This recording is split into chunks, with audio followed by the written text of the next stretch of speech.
धनिया और राहुल की मुलाकात कॉलेज के पहले दिन हुई थी। दोनों अलग अलग शहरों से आए थे, लेकिन उनकी आंखों में एक पहचान सी थी। धनिया भोपाल की रहने वाली थी, जबकि राहुल मुंबई से था।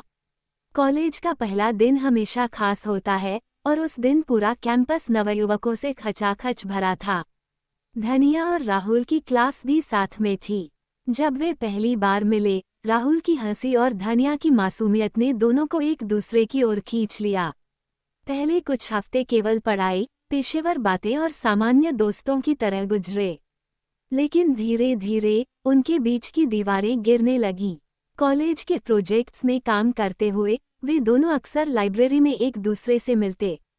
कैफेटेरिया में चाय की चुस्कियां लेते हुए उन्होंने विभिन्न विषयों पर लंबी बातचीत की, जिससे उनके दिल की धड़कनें तेज हो जाती थीं। राहुल की मुस्कान में धनिया के दिल की धड़कनें बढ़ जाती थीं, और धनिया की हंसी राहुल के दिल के करीब जाती जा रही थी। धीरे धीरे उनके बीच का ये दोस्ताना कुछ और बनता जा रहा था। एक दिन राहुल ने धनिया को कॉलेज के पास एक पुराने किले में जाने का प्रस्ताव दिया।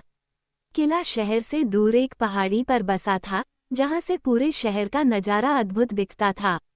राहुल ने धनिया से कहा, आओ, हम दोनों वहां जाएंगे, शायद हमें कुछ समय के लिए खुद को जानने का मौका मिलेगा।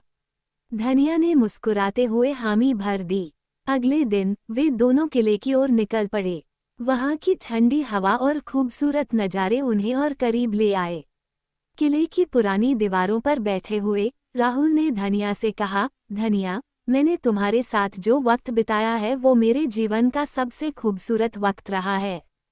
क्या तुम मेरे साथ पूरी जिंदगी बिताने के लिए तैयार हो? धनिया की आंखों में आंसू थे, लेकिन वे खुशी के थे। उसने कहा, हाँ राहुल, मैं भी तुमसे बहुत प्यार करती हूँ। तुम्हारे बिना मेरी जिंदगी अधूरी है। उनके प्यार की कहानी पूरे कॉलेज में फेमस हो गई। सब उन्हें आदर्श मानते थे। एक दूसरे की साझेदारी और समर्पण ने उन्हें और मजबूत बना दिया। कॉलेज खत्म होने के बाद राहुल और धनिया ने साथ में अपना करियर बनाने का फैसला किया। उन्होंने एक छोटी सी कंपनी शुरू की और धीरे धीरे इसे सफल बना दिया। राहुल के पिता मुंबई में एक बड़े बिजनेसमैन थे, जबकि धनिया का परिवार एक छोटे से कस्बे में रहता था। राहुल के माता पिता ने धनिया को स्वीकारने में थोड़ी हिचक दिखाई। उन्होंने माना कि उनकी पारिवारिक स्थिति और धनिया की पारिवारिक स्थिति में बहुत बड़ा अंतर था। पर राहुल अपने माता पिता को समझाने में कामयाब रहा कि प्यार किसी स्थिति या स्थायित्व को नहीं देखता। आखिरकार राहुल के माता पिता ने अपने बेटे की खुशी को देखा और धनिया को खुली बाहें से अपनाया। शादी का दिन तो सजी धजी महाकाव्य की तरह था। सुंदर सजी हुई मंडप, दोस्तों और परिवार का समागम, और हंसी मजाक से भरी हुई रात। सबकी आंखों में खुशी थी, लेकिन सबसे ज्यादा खुशी राहुल और धनिया की आंखों में थी। उनकी शादी का दिन पूरे शहर में चर्चा का विषय बन गया। राहुल और धनिया का प्यार सच्चा और अनंत था, और उनकी कहानी ने ये साबित कर दिया कि प्यार में कोई बाधा नहीं होती। शादी के बाद दोनों ने अपने अपने करियर को नए आयाम दिए। राहुल ने एक बड़ी मल्टीनेशनल कंपनी में शीर्ष पद हासिल किया, जबकि धनिया ने अपनी खुद की डिजाइनिंग कंपनी खोली। वे दोनों अपने जीवन में जितने भी उतार चढ़ाव आए, उन सभी से मिलकर सामना किया, और हर दिन उनका प्यार और गहरा होता गया।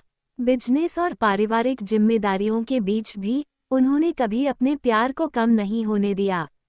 राहुल जब ऑफिस से थके हुए घर आते थे, तो धनिया उनके लिए हमेशा ताजगी भरी चाय लेकर हाजिर रहती। और धनिया की कंपनी में जब कभी भी कोई नई डिज़ाइन बनती, वह सबसे पहला प्रोडक्ट राहुल को ही भेंट करती।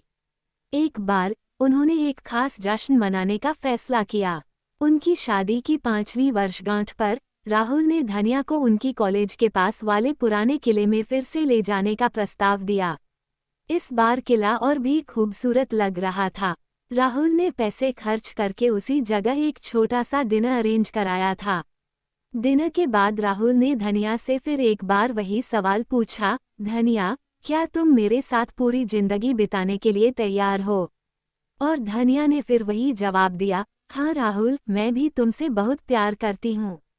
उनकी कहानी सिर्फ एक रोमांटिक कहानी नहीं थी, बल्कि एक प्रेरणादायक यात्रा थी, जिसमें सच्चे प्यार और समर्पण की शक्ति को दिखाया गया।